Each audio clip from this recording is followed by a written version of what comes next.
वंदे मातरम दोस्तों, मैं निशा कश्यप आपके लिए आज के क्लास में शिक्षा का अधिकार अधिनियम 2009 लेकर आई हूँ। आज की क्लास में हम लोग विस्तार से RTE 2009 के बारे में पढ़ेंगे। तो चलिए आज का क्लास हम लोग शुरू करेंगे। मैंने अपने नोट्स से ही सीटेट क्रैक किया है। आप इसे पढ़कर आराम से सीटेट पास कर सकते हैं। ये शॉर्ट में मैंने अपना नोट्स तैयार किया है, तो आप इसे पढ़ें और इसका लाभ उठाएं। तो चलिए अब हम लोग क्लास स्टार्ट करते हैं।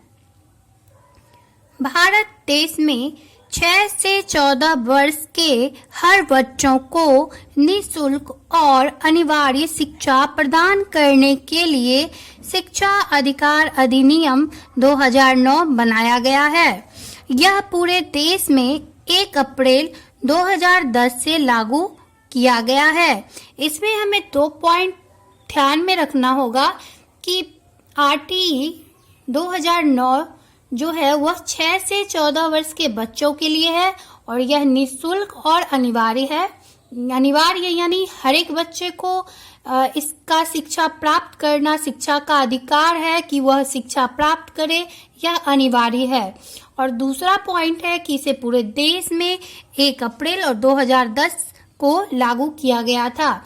ये पॉइंट कितने बार एग्जाम में पूछा गया है जिसकी व्याख्या नहीं कर सकते हैं हम। ये कई बार रिपीटेड है कि शिक्षा का अधिकार अधिनियम पूरे देश में कब लागू हुआ था। तो हम यहाँ पे पढ़ सकते हैं कि यह 1 अप्रैल 2010 से लागू किया गया था। अब पहला पॉइंट हम लोग इसमें पढ़ेंगे कि प्रत्येक बच्चे को उनके निवास क्षेत्र के 1 किलोमीटर के भीतर प्राथमिक स्कूल और 3 किलोमीटर के अंदर माध्यमिक स्कूल उपलब्ध होना चाहिए। निर्धारित दूरी पर स्कूल ना हो तो उनके स्कूल आने के लिए छात्रावास या वाहन की व्यवस्था की जानी चाहिए। यानी प्रत्येक बच्चे के निवास स्थान जहाँ पर वो रह रहे हैं उनके अंदर 1 किलोमीटर के अंदर प्राथमिक स्कूल होना चाहिए और 3 किलोमीटर के अंदर माध्यमिक स्कूल होना चाहिए।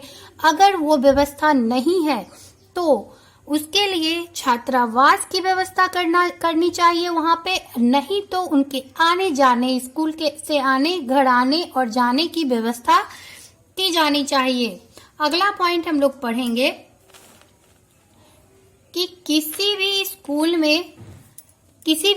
में बच्चों को दाखिला देते समय स्कूल या व्यक्ति किसी भी प्रकार का कोई अनुदान नहीं मांगेगा। इसके साथ ही बच्चे या माता पिता या अभिभावक को साक्षात्कार देने के लिए मजबूर नहीं किया जाएगा। अनुदान की राशि मांगने या साक्षात्कार देने के लिए भारी दंड का प्रावधान है। यानी आपको ये बात जानना चाहिए कि शिक्षा का अधिकार अधिनियम जो कानून है उसमें किसी भी बच्चे को एडमिशन के टाइम कोई भी राशि वहाँ पर जमा नहीं करानी होती है। उन्हें कोई भी फीस नहीं देना होता है स्कूल को, और ना ही उनके माता पिता को कोई परीक्षा पास करनी होती है। यह शिक्षा प्राप्त करना बच्चों का जन्मसिद्ध अधिकार है, तो उन्हें मिलना चाहिए। अगर कोई स्कूल फीस मांगता है यानी एडमिशन का फीस बोलता है कि आप जमा करिए, तो उस राशि अनुदान की राशि को मांगने के बाद ये एक बहुत बड़ा दंड हो जाता है और वो दंड का भागी होता है। तो हमें स्कूल में फीस नहीं देना चाहिए। ये बच्चे का जन्मसिद्ध अधिकार है कि वो निःशुल्क पढ़ सकते हैं। तीसरा पॉइंट हम लोग पढ़ेंगे कि विकलांग बच्चों की मुख्यधारा की नियमित स्कूल से शिक्षा प्राप्त कर सकते हैं। यानी जो बच्चे विकलांग है वो भी स्कूल में नियमित रूप से स्कूल आकर शिक्षा को प्राप्त कर सकते हैं। चौथा पॉइंट हम लोग पढ़ेंगे कि किसी भी बच्चों को आवश्यक कागजों की कमी के कारण स्कूल में दाखिला लेने से नहीं रोका जा सकता है। स्कूल में प्रवेश प्रक्रिया पूरी होने के बाद भी किसी भी बच्चे को प्रवेश के लिए मना नहीं किया जाएगा और किसी भी बच्चे को प्रवेश के लिए मना नहीं किया जाएगा और किसी भी बच्चे को प्रवेश परीक्षा देने के लिए नहीं कहा जाएगा। यानी कि अगर आपके पास कोई कागज की कमी है तो उसके कारण आप स्कूल में एडमिशन नहीं ले सकते, ऐसा नियम नहीं है शिक्षा का अधिकार अधिनियम में। और ना ही आपको कोई एंट्रेंस एग्जाम देना होगा कि आप इस एग्जाम में पास होंगे तभी आप स्कूल में दाखिला ले सकते हैं। तो ये सारे प्रावधान हमारे RTE 2009 में अभी भी मौजूद हैं, उसका लाभ आप उठा सकते हैं। 5वां पॉइंट है कि किसी भी बच्चों को किसी भी कक्षा में फेल करके नहीं रोका जाएगा और 8 साल तक की शिक्षा पूरी करने तक किसी भी बच्चे को स्कूल से भी नहीं हटाया जाएगा। यानी अगर आप किसी भी कक्षा में पढ़ रहे हैं तो अगर आप एग्जाम में अच्छे नंबर नहीं लाते हैं तो ऐसा नहीं है कि आपको फेल करके उसी कक्षा में रखा जाएगा। आपको अगले कक्षा में जाने की अनुमति RTE 2009 देता है और आपको किसी भी स्कूल से जब तक कि आप 8 वर्ग तक की शिक्षा नहीं प्राप्त करते हैं आपको वहां से हटाया नहीं जा सकता है। अगला पॉइंट हम लोग पढ़ेंगे कि स्कूलों शिक्षकों और कक्षाओं की संख्या पर्याप्त में रहेगी। हर 30 बच्चों पर एक शिक्षक, हर शिक्षक के लिए एक कक्षा और प्रिंसिपल के लिए एक अलग कमरा उपलब्ध कराया जाएगा।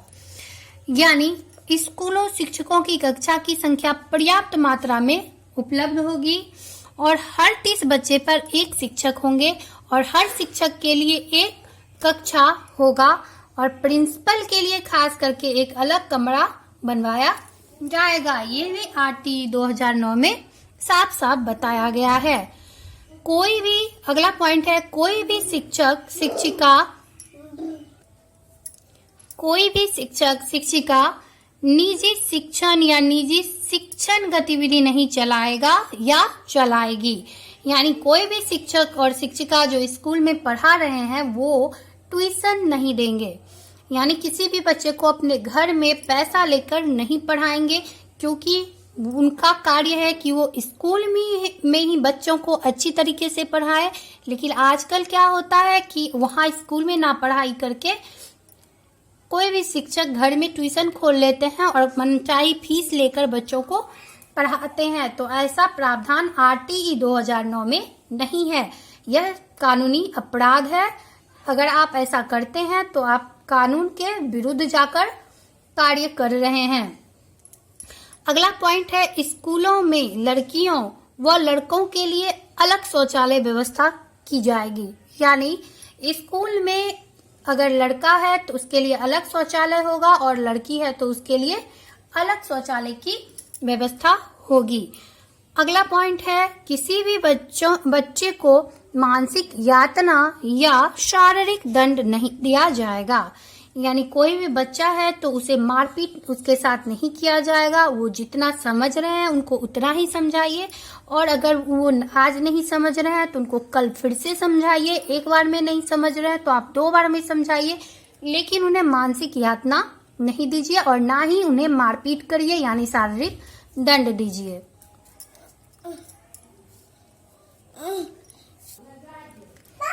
अगला पॉइंट है, इस अधिनियम के तहत शिकायत निवारण के लिए ग्राम स्तर पर पंचायत, कलेक्टर स्तर पर कलेक्टर संसाधन केंद्र यानी CRC, तहसील स्तर पर तहसील पंचायत, जिला स्तर पर जिला प्राथमिक शिक्षा अधिकारी की व्यवस्था है। आई होप आपको शिक्षा का अधिकार अधिनियम बहुत अच्छे से समझ में आया होगा। जब मैं एग्जाम दे रही थी तो मुझे इसी पॉइंट में से एक से 2 पॉइंट देखने को मिला था। तो आप इस पॉइंट को अच्छे से याद कर लें ताकि आपको अगर एग्जाम में ये पॉइंट दिखे तो आप आसानी से उसे हल कर सकें। इसी तरह के और भी वीडियोस पाने के लिए आप मेरे चैनल को सब्सक्राइब करें।